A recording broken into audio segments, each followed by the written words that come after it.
Olá, tudo bem? Que bom ter você aqui para mais esta mensagem no canal Seleção do Melhor. Você que gosta de ouvir nossas mensagens, que preparamos com tanto carinho, faça-nos, se possível, uma doação de qualquer valor. Será de grande ajuda para continuarmos com esse nosso trabalho. Desde já, agradecemos pela sua colaboração. Cada um contribua segundo propôs no seu coração, não com tristeza ou por necessidade, porque Deus ama ao que dá com alegria. Segunda carta aos Coríntios, capítulo 9, versículo 7. Abaixo na descrição está nosso contato. Lembre-se, deem aos outros e Deus dará a vocês. E assim, vocês receberão muito, muito mesmo. Tudo o que puderem carregar, Ele vai pôr nas mãos de vocês. A mesma medida que usarem para os outros, Deus usará para vocês.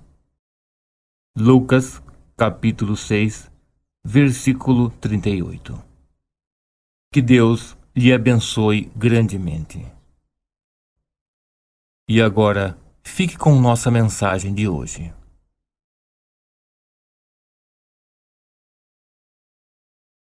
O lugar onde Deus vive.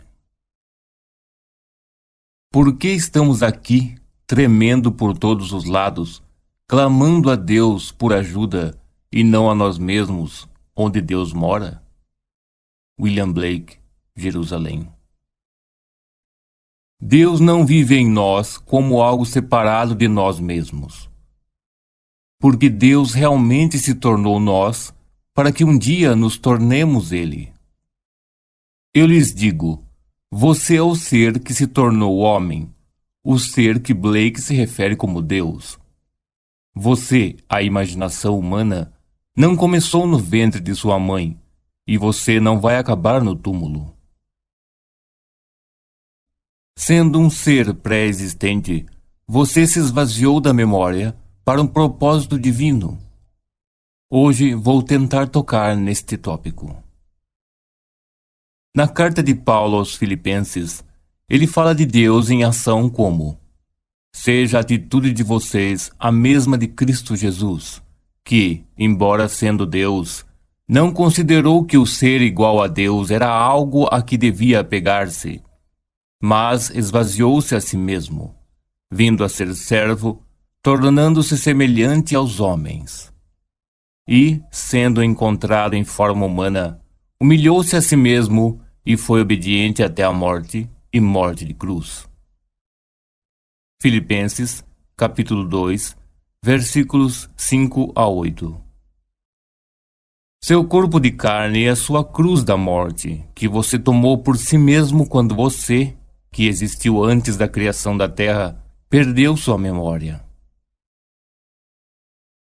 Agora, Paulo continua como se estivesse falando para outro, dizendo: portanto, Deus também o exaltou ao máximo e lhe concedeu o nome que está acima de todo nome, de modo que, em nome de Jesus, todos os joelhos daquele que estão no céu e na terra se dobrarão. Talvez você pense que Paulo fala sobre outro aqui, mas eu digo-lhe, não há outro. É você quem se esvaziou completamente de sua glória, seu poder e sua sabedoria, porque você não poderia fingir ser pregado na cruz chamada homem. Você deliberadamente tomou sobre você a humildade de sua roupa de carne e sangue que o escraviza. Você deve atendê-lo constantemente, alimentando-o, lavando-o, e depois de ter eliminado tudo que não pode assimilar, você deve limpar o corpo novamente. Cristo, o poder e a sabedoria da imaginação, é crucificado e enterrado no homem.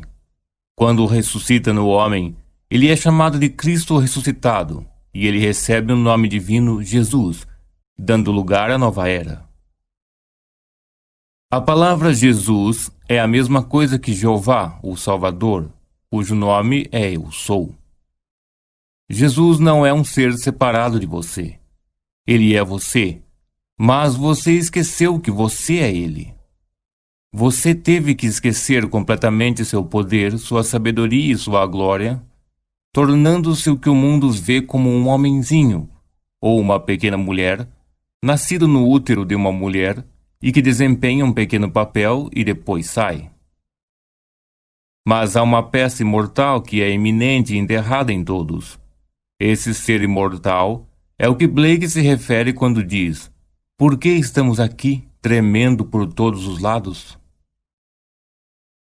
Tudo o que você pode pensar está presente agora.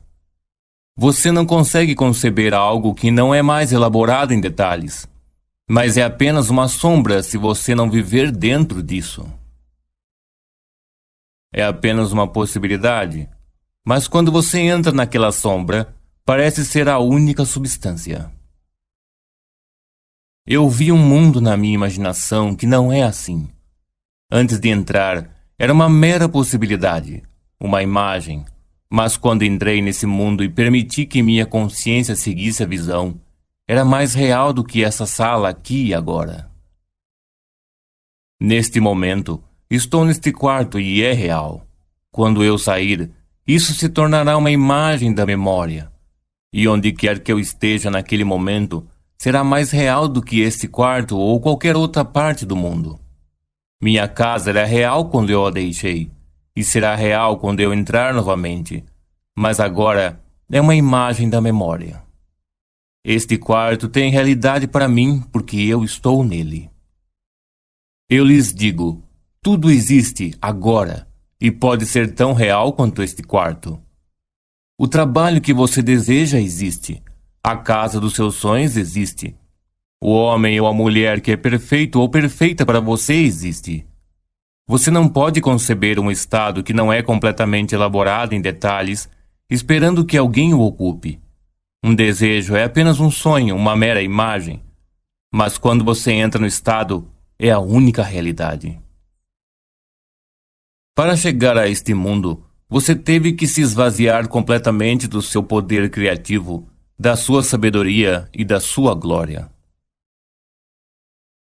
Chegará o dia em que, tendo atravessado todo o espectro, Deus em você, que é você mesmo, será ressuscitado em você. Então sua memória retornará e o nome divino de Jesus será conferido a você. E quando este nome for ouvido em você, todos os joelhos dos que estão nos céus e na terra e debaixo da terra serão abatidos, e toda língua confessará que Jesus Cristo é o Senhor, para a glória de Deus, pois você saberá que você é Deus. Você sempre foi Deus, mas, para tirar suas roupas de limitações, teve que se tornar limitado. Você não poderia fingir ser homem.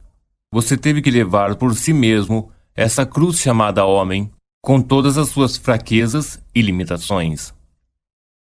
A Bíblia sugere isso de alguma forma? Sim. No livro de João, fomos informados. No princípio era aquele que é a palavra. Ele estava com Deus, e era Deus.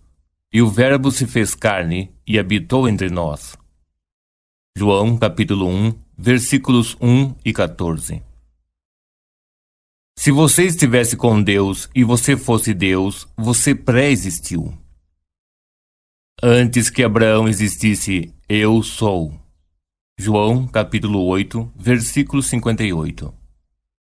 Isso não implica pré-existência?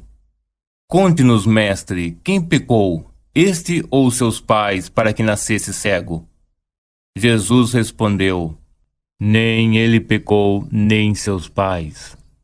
Mas foi assim para que se manifestem nele as obras de Deus. João capítulo 9, versículos 2 e 3. Não é essa pré-existência?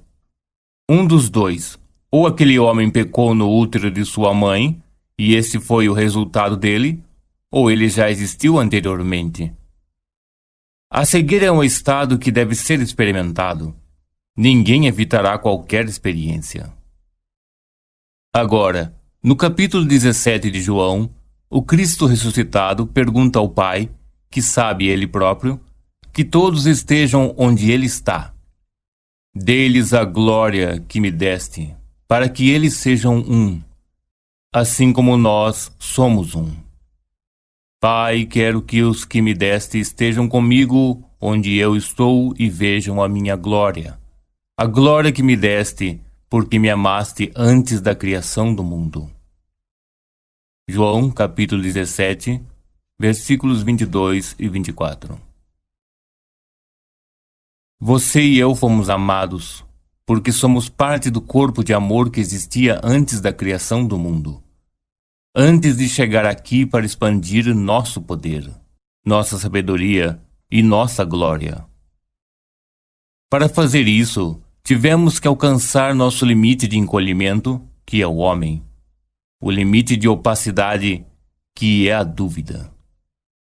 Tivemos que esquecer completamente o ser que realmente somos e duvidamos de que nunca existimos. Aqui estamos experimentando o limite de encolhimento e opacidade, mas o momento virá quando ele, o que está dentro de nós, completamente adormecido e fingindo estar morto, será despertado por uma tempestade de vento para se encontrar trancado em uma sepultura. Ressuscitando Cristo, o poder criativo de Deus, sai do seu túmulo de cima e é conferido com o maior de todos os nomes, que é Jesus. Então, no final, há apenas Jesus. Vocês, coletivamente, são o Cristo cósmico que está enterrado em todos. E quando ele se levantar em você, individualmente, a memória voltará para você e você saberá que você é Jesus, o Senhor Deus Jeová. Então, quem é Cristo? Eu sou. Qual é o nome de Deus? Eu sou. Qual é o nome do pai de Davi? Eu sou. A essência de tudo o que você experimentou como homem ficará diante de você. Personificado como a coroa da sua jornada, seu filho dará testemunho de sua vitória sobre a morte. Esse filho é Davi, o da fama bíblica. Você teve que morrer para entrar no mundo da morte, mas você se levantará da morte para se transfigurar e vestir o corpo divino de Jesus. Todos serão reunidos nesse único corpo chamado Senhor Jesus Cristo. Neste mundo, as coisas são o que parecem ser, mas, como Blake disse tão lindamente, aqueles na grande eternidade que contemplam a morte, eles dizem isso, o que parece ser é, para quem parece ser, e é a causa das consequências mais terríveis para quem parece ser. Mesmo os tormentos, o desespero e a morte eterna. Mas a divina misericórdia vai mais longe e resgata o homem no corpo de Jesus. Quando parece que tudo está perdido, você começa a despertar dentro de você. Você não verá outro, porque o drama ocorre em uma experiência na primeira pessoa, singular, no tempo presente. Você é o Cristo que está escrito nas Escrituras. Você é a sua própria esperança e glória. Jesus Cristo está em você como sua imaginação humana. Então por que pedir a ajuda de outro? Por que não pedir a quem vive na sua imaginação? Eu lhe digo, nunca houve outro Jesus Cristo, mas aquele que vive em você como sua consciência humana. Recentemente, uma amiga me disse que gostaria de visitar a Noruega, mas temia que não podia pagar. Sugeri que ela habitasse na Noruega e visse o mundo a partir da Noruega. Ela não iria olhar para a Noruega a partir de Los Angeles, nem ia perguntar como iria chegar lá, mas simplesmente dormisse como se sua cama estivesse na Noruega e fosse a única substância. Hoje, recebi um cartão dela, da Noruega, onde ela me confessou que ela vivia naquele estado, como se estivesse lá, e recebeu um telefonema de uma oficina de talentos lhe pedindo para fazer um filme na Noruega. Você pode se mover para qualquer estado, porque todos os estados já estão completos. Tudo o que você precisa fazer é entrar no estado, de modo que seja transformado de uma sombra para a única substância. Pense no seu desejo e é uma sombra que não tem forma. Entre nele e é a única realidade. Eu lhes digo, o ser que está ciente de ser você, agora, existiu no início com Deus e era Deus. Você é o poder, a sabedoria e a glória de Deus, sofrendo de amnésia, porque você não poderia fingir que entrou neste cemitério chamado Terra. Os inúmeros corpos observados aqui são túmulos, que sua presença imortal anima. Seu vestuário de carne e sangue não poderia respirar sem você, porque você é a sua respiração. Acreditando que você é o corpo de carne que está animando, você não reconhece seus irmãos quando vê os outros. Pelo contrário, você faz guerra contra os outros aparentes como se fossem seu inimigo. E ainda assim você foi informado no 2º capítulo de Filipenses. Que cada um de vocês não apenas pense em seus próprios interesses, mas também pense nos interesses dos outros. Que esta mente esteja em você, a mente que você tem com Jesus Cristo. É a mesma mente. Paulo não poderia ter dito melhor. Seu interesse deve ser do interesse de todos, porque basicamente todos são um. Quando essas roupas são finalmente retiradas e nós entramos no único corpo que caiu, seremos esse ser glorioso que é o Senhor e Pai de toda a jornada. Recebi uma carta esta semana de um homem que compartilhou uma série de sonhos que experimentou uma noite. O último é a chave para os sonhos. Nesse sonho, ele viu um macaco gigante e horrível que pendia nas costas. Ele se sentiu sujo e estranho, e quando ele começou a fazer amor com ele, ele rasgou suas costas. E quando ele fez isso, ele acordou. Esta era uma visão perfeita. Ele viu o símbolo do mau uso de sua imaginação criativa. Todo mundo tem esse tipo de habitante em seu umbral de pensamentos que é alimentado por imaginar algo desagradável. E todos também têm um ser complementar do outro lado, que é um ser glorioso e angélico, cuja beleza é imensurável. Ela é a personificação de cada belo ato imaginário que o indivíduo teve. Um dia eles estarão juntos.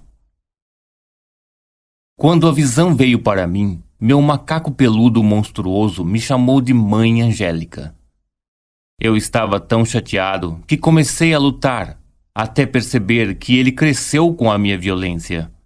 Ficou mais forte com cada golpe, pois adorei todos os atos violentos de minha parte, mesmo quando a violência estava sobre ele. Então fiz uma promessa de que, mesmo que demore toda a eternidade, eu redimiria esse ser monstruoso que tinha o direito de viver. No momento em que fiz essa promessa, ele se dissolveu sem deixar vestígios. Então a energia que eu tinha desperdiçado voltou para mim. O poder não pode ser desperdiçado. Volta para aquele que usou ou fez mau uso. E quando senti o poder voltar para mim, vi como meu ser angélico brilhava como o sol, e então acordei. Todos enfrentarão um dia essas duas personificações do pensamento, o nobre e o ignóbil. Um cresce com violência e o outro cresce com amor. Lembre-se, Deus em você cria e sustenta seu mundo pelo uso ou mau uso de sua imaginação criativa. Nunca houve outro Deus, e nunca haverá outro, porque a imaginação é o único Deus. Assim que você não tiver sua atenção no Deus que lhe deu a vida, você pode ouvir a voz daquele que ressuscitou no túmulo e provar-me, como fez essa senhora, alcançando seu desejo de visitar a Noruega. Exorto a não descartar este princípio, mas a provar isso. Porque, como Paulo nos diz no capítulo 13 da 2ª carta aos Coríntios, Jesus Cristo está em você. Paulo sabia o que queria e entrou no estado que finalmente tomou substância e tornou-se uma realidade para ele. Eu fiz o mesmo. Eu fui a mundos, depois de mundos, e quando entro, estes são a única realidade, enquanto meu apartamento, onde meu corpo físico dorme, era apenas uma sombra. Mas quando voltei, meu apartamento enrolou-me mais uma vez e tomou os tons da realidade, enquanto o outro mundo se tornou uma sombra. Neste momento, este quarto é muito mais real para mim do que qualquer outro lugar que visitei. Onde eu estou, mesmo que seja apenas uma imagem, é preciso substância quando eu entro lá. Isso eu posso fazer fisicamente ou na minha imaginação, e o corpo que eu vi lá é real. De onde veio se não fosse minha imaginação? Eu dormi nu, então de onde essas roupas vieram? Quando o poder começa a despertar, ele se veste, porque é protetor. Sua identidade permanecerá incontestável, e mesmo assim, no final, todos teremos o nome divino que está acima de todos os nomes.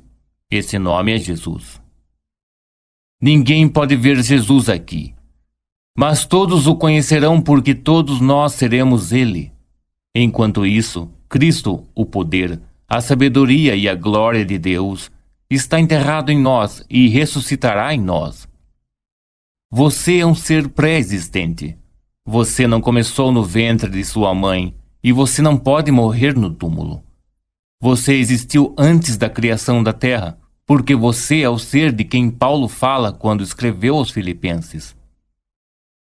Sua carta é dirigida à posteridade, porque ele estava escrevendo pela experiência. Eu tive todas as experiências que estão agora registradas nas Escrituras sobre o Senhor Jesus Cristo. E quero dizer todas elas. Mesmo assim estou em uma roupa fraca e permanecerei nela até o dia em que eu a retirar para retornar ao meu estado anterior, glorificado além do que eu era antes do início da jornada para a morte e a decadência.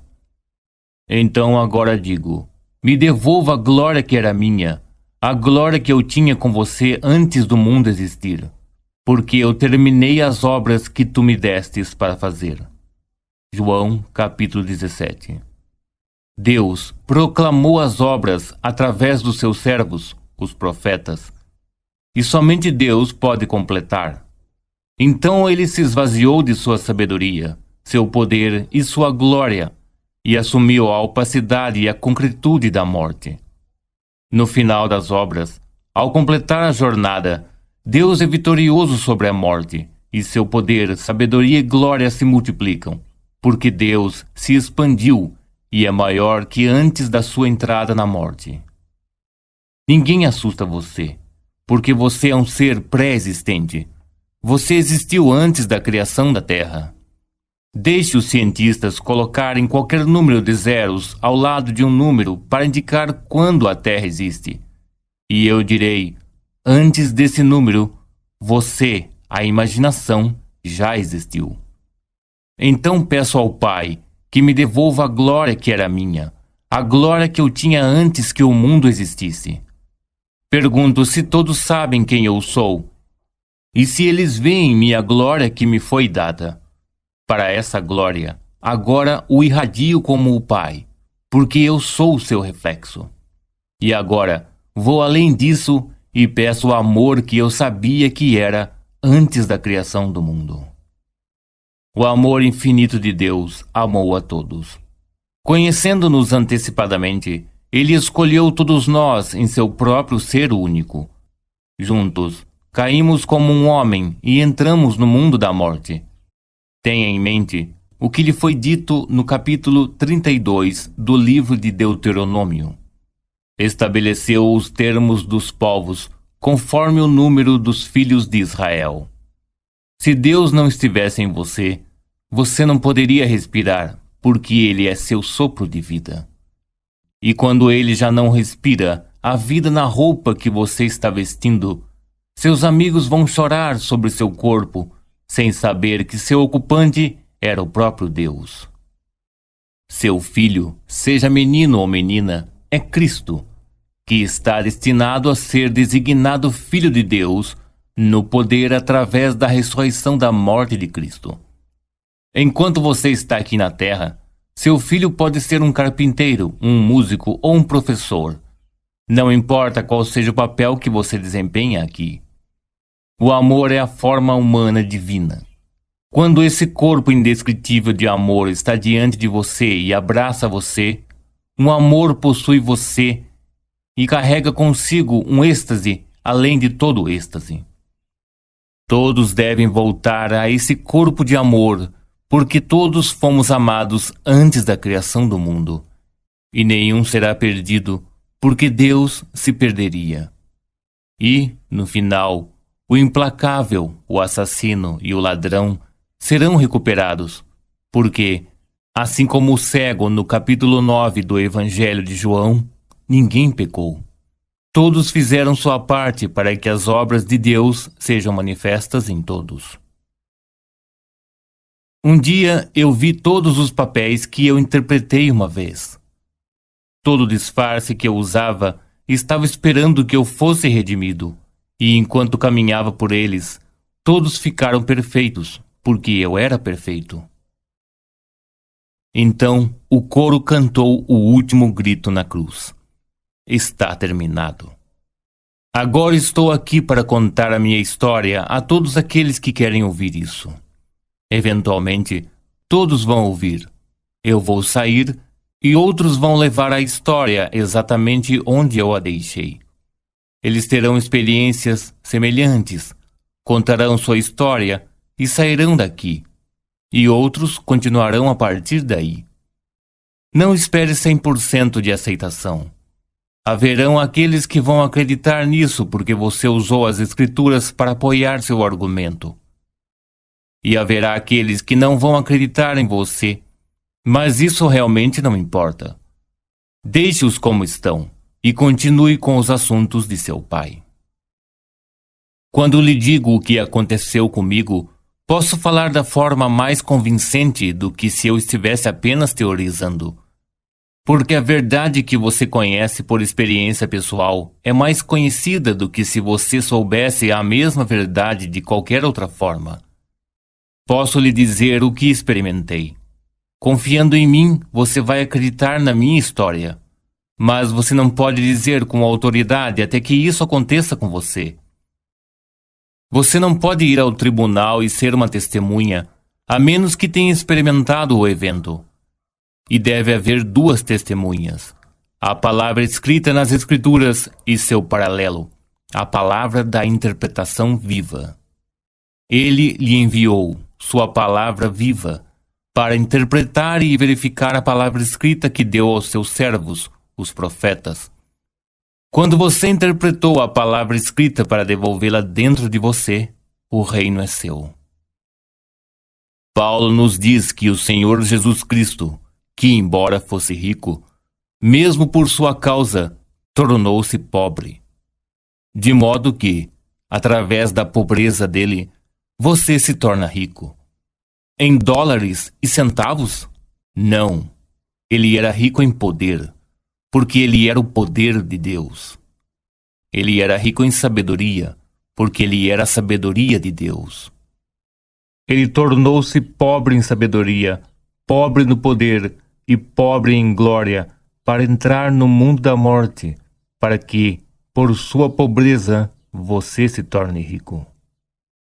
E quando você acordar, tudo o que você perdeu será encontrado e multiplicado, porque você conhecerá a si mesmo como o Senhor Jesus Cristo, de quem não há outro. Neville Goddard.